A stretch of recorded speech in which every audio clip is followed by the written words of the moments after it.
नमस्ते दोस्तों, स्वागत है आपका हमारे चैनल पे। आज हम बात करने वाले हैं एक बहुत ही बेहतरीन किताब के बारे में, the psychology of money by Morgan Housel. ये किताब बताती है कि पैसा कमाना या मैनेज करना सिर्फ गणित या होशियारी का खेल नहीं है, बल्कि ये बहुत हद तक आपके व्यवहार, बिहेवियर और सोचने के तरीके पर निर्भर करता है। तो चलिए जानते हैं इस किताब की 10 ऐसी बातें जो आपको पैसे को समझने का नया नजरिया देंगी।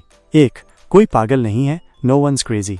हर इंसान पैसे से जुड़े फैसले अपने निजी अनुभवों और हालातों के हिसाब से लेता है, जो शायद दूसरों को अजीब या गलत लगे, पर उसके लिए वो सही होते हैं। उदाहरण, एक गरीब इंसान लॉटरी टिकट खरीदता है जो एक अमीर इंसान को पैसों की बर्बादी लग सकती है, लेकिन उस गरीब के लिए वो कम पैसों में अमीर बनने की एक उम्मीद है जो उसके अनुभवों के आधार पर जायज लगती है। 2.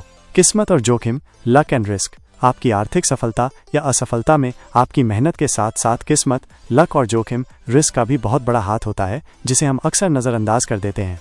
उदाहरण, बिल गेट्स को स्कूल के दिनों में कंप्यूटर का एक्सेस मिला, ये उनकी किस्मत थी। शायद उस समय उनसे भी ज्यादा होशियार बच्चे रहे हों, पर उन्हें वो मौका नहीं मिला। ये दिखाता है कि सफलता में लक का कितना बड़ा रोल है। 3. कभी काफ़ी नहीं होता, नेवर इनफ। कुछ लोगों के लिए पैसे की भूख कभी खत्म नहीं होती। वो एक मुकाम हासिल करने के बाद और ज्यादा के पीछे भागते हैं और इस चक्कर में ज्यादा जोखिम उठाते हैं और सब कुछ गवा बैठते हैं। उदाहरण, रजत गुप्ता, जो मैकिन्सी के CEO रह चुके थे और काफी अमीर थे, फिर भी इनसाइडर ट्रेडिंग के केस में फंस गए। क्यों? क्योंकि उन्हें और पैसा चाहिए था, उनके लिए इनफ कभी हुआ ही नहीं। 4. कंपाउंडिंग का जादू, कंपाउंडिंग। असली दौलत धीरे धीरे लंबे समय तक निवेशित रहने से बनती है। ये जादू की तरह काम करता है, जहां आपका पैसा खुद और पैसा कमाता है। धैर्य रखना जरूरी है। उदाहरण, वॉरेन बफे की 90% से ज्यादा दौलत उनके 50वें जन्मदिन के बाद बनी है। ये कंपाउंडिंग की ताकत है।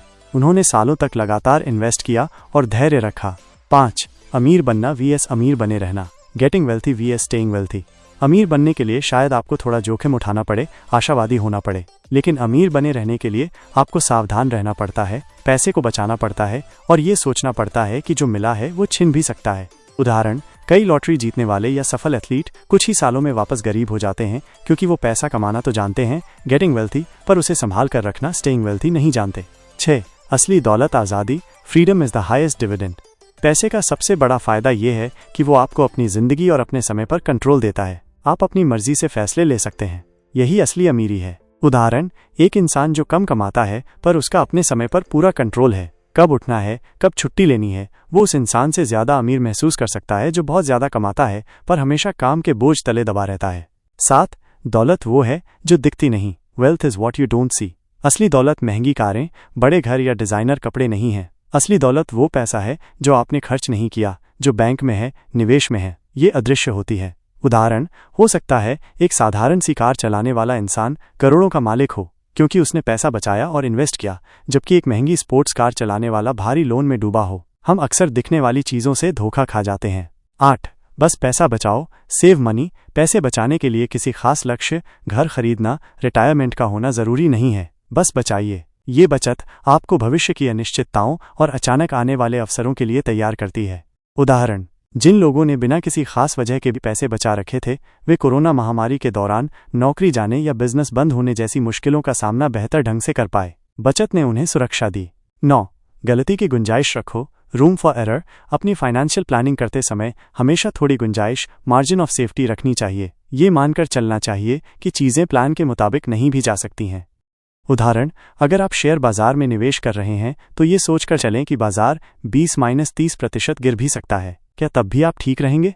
हमेशा बुरे वक्त के लिए थोड़ी गुंजाइश रखना समझदारी है। 10. कार वाले आदमी का विरोधाभास, man in the car paradox.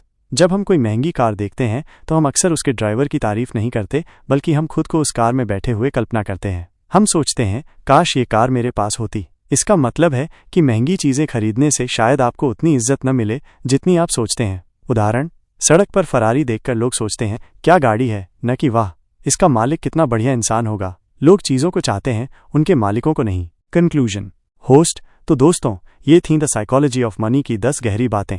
ये किताब हमें सिखाती है कि पैसा मैनेज करना सिर्फ नंबरों का खेल नहीं, बल्कि भावनाओं, डर, लालच और हमारी सोच का खेल है। अगर आप अपने फाइनेंस को बेहतर बनाना चाहते हैं तो अपने व्यवहार को समझना बहुत जरूरी है।